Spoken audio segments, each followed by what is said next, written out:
সকাল সকাল হাঁটু পরিমাণ কাদায় নেমে পড়েছেন শেরেবাংলা কৃষি বিশ্ববিদ্যালয়ের শিক্ষার্থীরা।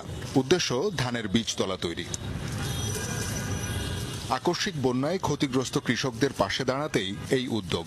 দুর্গত এলাকায় বিনামূল্যে ধানের চারা ও সবজির বীজ সরবরাহের লক্ষ্য নিয়ে কাজ করছেন শিক্ষার্থীরা। এগ্রিকালচার স্টুডেন্ট হিসেবে আমাদের একটা নৈতিক দায়িত্ব আমরা মনে করি এবং আমাদের এই দায়িত্ববোধ থেকে আমরা আসলে এই কাজটার উদ্যোগ নিয়েছি, যাতে বন্যা পরবর্তী সময়ে যাতে খাবারের দুর্ভিক্ষটা না হয়। এই জন্য আমরা এখানে এই চারাটা বীজটা বপন করতেছি, আর চারা উৎপাদন হবে। যতটুকু সম্ভব আমাদের দ্বারা ততটুকুই কন্ট্রিবিউট করতে, ততটুকুই হেল্প করতে। বন্যা পরবর্তী যে সময়টা, যেটা কৃষকদের অনেক ফসল ক্ষতি হয়ে গেছে, পানি নামার সাথে সাথে যেন আমাদের যে সিডলিংগুলা প্রপারলি তাড়াতাড়ি যেন করতে পারে, মাঠে লাগাতে পারে।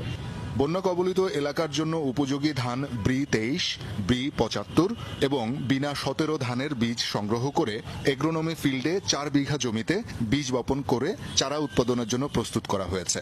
পরবর্তী সময়ে রবি মৌসুম সামনে রেখে উৎপাদন করা হবে সবজি জাতীয় চারা। এই তিনটা ভ্যারাইটি মেইনলি স্বল্পমেয়াদী এবং এটা বন্যা পরবর্তী সময়ে লাগানো হয়, কারণ এই সিজন যদি চলে যায়, যদি আমরা অন্য আমন ধান যদি লাগাই সেক্ষেত্রে এই ধানটা আমরা পাবো না। স্বল্পমেয়াদী এবং খুব কম সময়ে আমরা এই ধানটা পাবো এবং আমন মৌসুমেই পাবো। এর পরবর্তীতে আমাদের যে সবজির চারা এর দেওয়ার পরিকল্পনা করেছি, সেই পরিকল্পনা